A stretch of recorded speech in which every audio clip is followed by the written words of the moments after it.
Look at the events you've written down.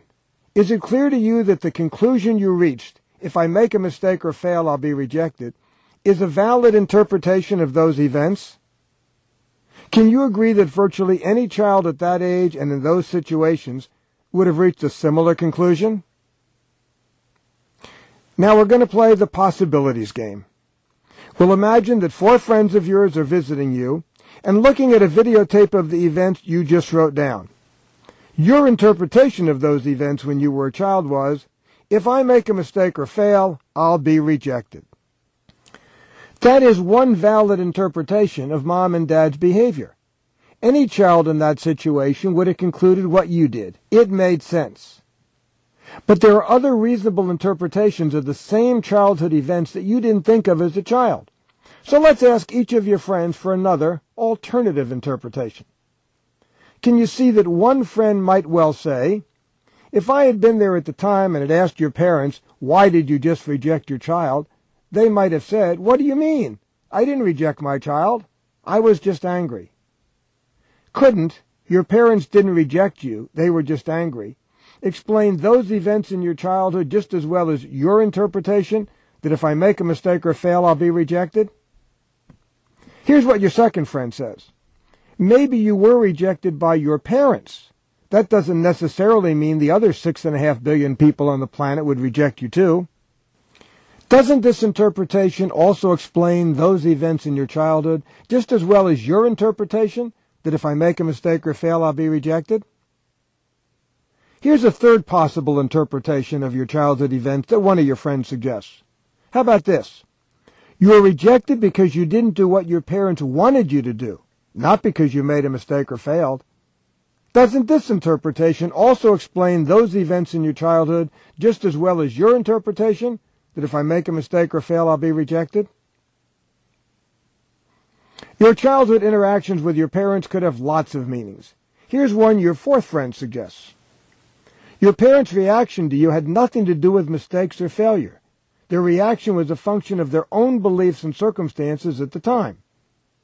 By the way, the founders of Google are going to start their own schools because they need to hire people who are willing to make mistakes and fail. And kids coming out of school nowadays are afraid to do that. Couldn't any one of these interpretations explain your childhood interactions with your parents just as well as your interpretation? If I make a mistake or fail, I'll be rejected?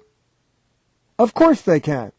So is it real to you that a belief you've lived with almost your entire life, something you thought was a fact, is not a fact? It's not the truth at all. It's only a truth, merely one interpretation of many possible interpretations of childhood events, right? Please continue to interact totally with this program in order for it to work, and that includes answering my questions out loud even if your answer is only yes or no. So let me repeat the question. So is it real to you that if I make a mistake or fail, I'll be rejected is not a fact, is not the truth, but just a truth, merely one interpretation of many possible interpretations of childhood events? I'll bet you do now. With a little help from me and your friends, you can see that the earlier events associated with your parents' annoyance, when you didn't do what they wanted, how they wanted you to do it, or when they walked away in anger or became distant, could have at least 4 different reasonable interpretations or meanings. Do you remember what you wrote down a few minutes ago as the source of your belief? If I make a mistake or fail, I'll be rejected? Look at the text box below on your screen. Right now, imagine seeing what you saw then and hearing what you heard then.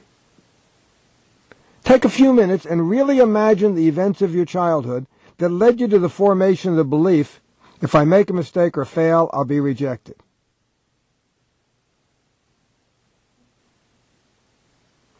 Didn't it seem when you were a child as if you could actually see, if I make a mistake or fail, I'll be rejected, in those early events with your parents? It did, didn't it? You may have the sense that you didn't see the belief, you felt it. Once you formed the belief, if I made a mistake or fail, I'll be rejected, you probably did feel it. Now, I'll get back to the feeling in a minute, but what I'd like you to focus on now is not the feeling, but on my question. Didn't it seem as if you saw, if I make a mistake or fail, I'll be rejected. As if you could point to it. As if you could have said to me, Morty, can't you see if I make a mistake or fail, I'll be rejected?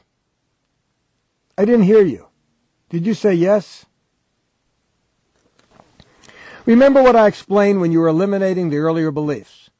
What happened was that you looked at events that could have had many different meanings and chose one, which in this case was, if I make a mistake or fail, I'll be rejected. By attributing that specific meaning to the events, each time you saw Mom and Dad's behavior, it was as if you could see that meaning in their behavior. But you didn't discover the meaning in the events, you attributed the meaning to the events. They had no meaning before you gave them one. Now that you think you saw, if I make a mistake or fail, I'll be rejected, as a child, I'd like you to look again. Did you really see, if I make a mistake or fail, I'll be rejected? If you did, what does, if I make a mistake or fail, I'll be rejected look like? Can you really point to it? Does, if I make a mistake or fail, I'll be rejected, have a color, a shape, location? Is it real to you now you saw events, but never really did see, if I make a mistake or fail, I'll be rejected?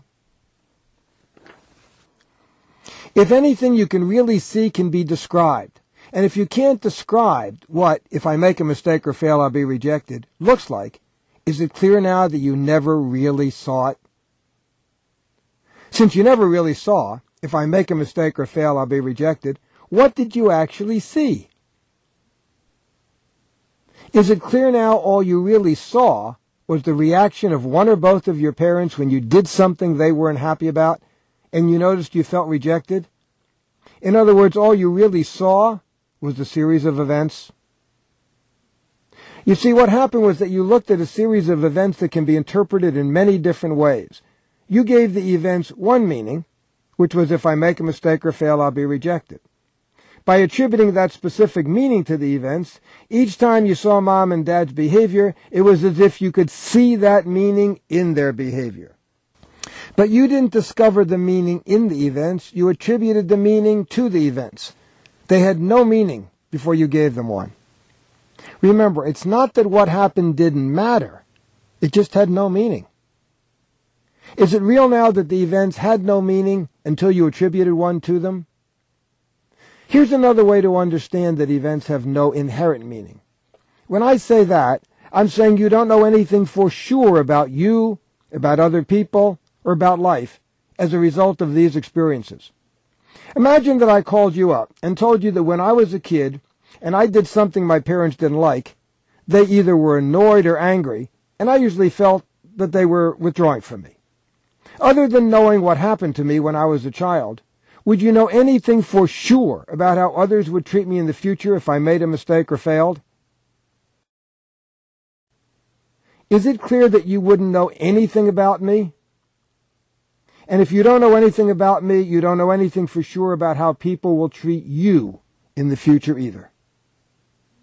All you know for sure is what actually happened. Your mom and dad sounded annoyed or angry, and perhaps punished you when you didn't do what they wanted you to do, when they wanted you to do it, and you felt rejected.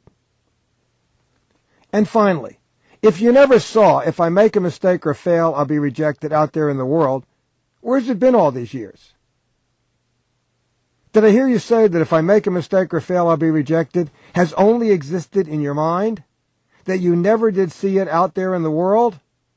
That's right. Now, if the belief is more real to you as a feeling than as a concept, here's another way to look at it. Didn't it seem as if your parents' behavior and comments when you were a child made you feel that if I make a mistake or fail, I'll be rejected? It did, didn't it? But you just agreed that the events have no meaning. Is it possible for events that have no meaning to make you feel, if I make a mistake or fail, I'll be rejected, or anything else for that matter? Of course not. So if mom and dad's behavior couldn't have made you feel, if I make a mistake or fail, I'll be rejected, what did make you feel that? By now I think you know the answer to that question. Please answer out loud. That's right. You felt that only because that's the meaning you had already given to your parents' behavior. Let me help you make this real. Imagine that I had been there when you were a little child and had shown you the alternative interpretations for your parents' behavior. And after that conversation you concluded, I might feel rejected, but I'm not really being rejected. Here's what I'd like you to do now. Take a moment and really imagine being a child, and mom and dad get annoyed at you for something you did or didn't do. As you imagine the events, apply this different interpretation to their behavior. Notice how it feels to be a child who's thinking, I might feel rejected for the moment, but I'm not really being rejected. You can use the pause button below to pause the video while you make this childhood scenario more real for yourself. When you're done imagining, press the play button. As you imagine this scene, does it still feel like your parents' words and actions are making you feel, if I make a mistake or fail, I'll be rejected? Probably not. And if you didn't feel if I make a mistake or fail, I'll be rejected then, would you feel it now? Again, the answer is no. So mom and dad's behavior never caused you to feel if I make a mistake or fail, I'll be rejected. That feeling came from your interpretation of their behavior. And since your feelings were not caused by events in reality, they're only the result of a meaning you made up to explain the events, is it real that the feelings you had when your parents were annoyed or angry didn't tell you anything at all about whether or not you'd be rejected if you made a mistake or failed? They didn't, did they? Okay, now take a deep breath, let it out slowly, and then say out loud, if I make a mistake or fail, I'll be rejected. Is it the truth?